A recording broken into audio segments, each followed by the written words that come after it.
As a CEO, what is important for you in an employee? Okay, communication skills. I agree with everybody else. Somebody has to be able to communicate in writing and orally. They have to be flexible. I can tell you the one thing that turns me off the most is someone who said, that's not part of my job. We had a talk at lunch about this. There's something that psychologists study at work called organizational citizenship behaviors. How many of you know what that is? Hey, a few of you. When you get a job, if you work for a company that's done their due diligence about the HR function, you have a job description. Most of what you're supposed to be doing is on that job description. A lot of what you need to do in that organization isn't. Some of those things are what we call extra role behaviors. So this notion of organizational citizenship behaviors, very important to me. I want an employee, and I have several of them working in my consulting firm, who they're busy, and I say, I got this new opportunity. They say, do you want me to go with you? Or how can I help? So that it's communication skills, it's flexibility, it's the ability to work on multiple things without getting distracted. So we have, right now we have 32 consulting projects active at E.B. Jacobs. I have 14 employees. You can do the math. Everybody's on 3 or 4 or 5 projects because it's not just one project per person. So those people have to deal with, it's Friday. I'm going into the office. I'm going to work for Chemtura Chemical, one of our clients. We get a call from New Jersey Department of Personnel. They say, we've got an emergency. I want people who can drop what they're doing for Chemtura, get right over to New Jersey and work on that. So that flexibility is very important. Your company, E.B. Jacobs, is dedicated to solving issues facing people in the workplace. What would E.B. Jacobs say are the top 3 issues affecting people at work, and please provide one remedy for each? Wow. Top 3. I even saw these in advance, and this still staggers me. Identifying talent. Who should I bring into the organization? Selection problem. And who in the organization is among the most talented that I should focus resources on developing? That's one. So I'll call it talent identification. Second one is providing feedback to employees. In other words, Paulina works for me. She's doing a job. I should be giving her feedback on how she's doing. And that whole system in most organizations is broken. And I'll tell you why in a minute. And probably the third thing is stress. I mean, lots of psychologists study it. Stress that people have going to work, being at work. I mean, it can be debilitating. And it results in counterproductive behaviors at work. It results in turnover, people leaving their jobs. It results in absenteeism. It results in bad behavior at work, subversive behavior.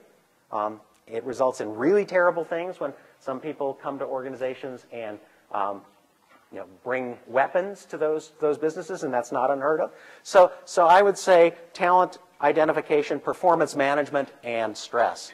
Earlier you spoke about the career services building and how important it is. Can you explain to the class why it's important to utilize the career services? How many of you have been on an interview for a job? Okay. Now, how many of you went through the mock interviewing program at the Career Services Building? Was it good? Ross? Very good. Tell us about it. We went in and it was set up. You were supposed to pick something you were going to interview for, and you let them know what it was, and you had to research it, and they were going to ask you questions, and then they actually videotaped the whole experience. And afterwards, they went back through it and slowed it down, replayed parts that you needed to work on or what was very good, give you insight into everything. It is a phenomenal program, just the mock interviewing program. It's one of dozens of programs that the Career Services have. The Career Services Building probably has 30 or 40 professionals working there. Their sole purpose is to help you find a job. Something you may not know, the Career Services Building at the Penn State campus is the busiest career services building at any campus in America. They do more on-campus interviewing than anyone else. They know about this stuff. Those are the people you should see. If you want to put your resume together, if you want your resume reviewed, if you want to practice interviewing, if you want to find out more about jobs, if you want to talk to recruiters, you can do all that there. I know the people there, and they're terrific. And their biggest complaint is, we see people in April of their senior year. We'd rather see them in April of their sophomore year. Now, I know I'm talking to people who are already seniors and getting ready to get out of here, but it's never too late.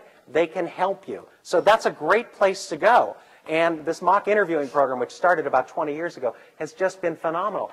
The steepest learning you will do is between your first and second interview. Why not do your first interview in a no-fault situation and get feedback on it?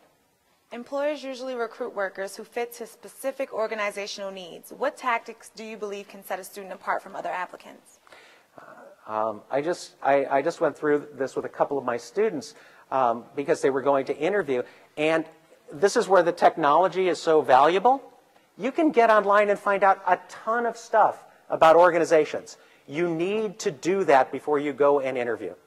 You need to be able to look up the company, know what the company does, know everything you can about that company, because the interviewers are going to take that as a sign of your interest. So you should know who the CEO is. You should know the different product lines. You should know where the jobs are located. You should know their subsidiary businesses. If they're a business, you should know if they're owned by a bigger business. All of those things are available to you, and you just have to do a little research. If you're fortunate enough to know somebody who works for that organization, call them. Find out what you can find out. Call somebody who you think might know somebody who works for that organization. If you're in a club or a sorority or fraternity, find out if predecessors of yours went to work there. There may be a link that's only 1 or 2 people removed. Do your homework. It's really important. More and more interviewers are expecting that, and it will differentiate you between the person who does that and the person who doesn't do that. Now, how many of you know of something called ONET? A few people. ONET, write this down, it's O-N-E-T, just as it sounds. You can go on ONET. It is a government-sponsored website. It lists thousands and thousands of jobs. And you can go in and say sports agent, and it will tell you all about being a sports agent. The things that you do, the kinds of skills and abilities you need, personal characteristics you should have, challenges you'll face. You can do that for virtually thousands and thousands of jobs. That's a really cool thing to do, because now you can start thinking, okay, I want to be a sports agent. Well, yeah, all these things are things I want to do, but I'm not getting a job as a sports agent. You can then say jobs that are similar to sports agent, so it will spider out and find other jobs that have many of these characteristics. So instead of worrying about what a job title is, or whether I never thought about working in the insurance industry. But there are interesting jobs in the insurance industry. You can find it by accessing ONET and starting to do some creative research on opportunities that you may have never seen before. That was one of the beautiful things about this course when I was teaching it. We had liberal arts alums who would come in. They were doing all sorts of crazy things. You never would have thought they started from a liberal arts background at Penn State and wound up being the president of the Pittsburgh Pirates. But there are jobs out there for us, so be broad in your thinking about what's out there. Well, thank you so much, Dr. Jacobs. Thanks.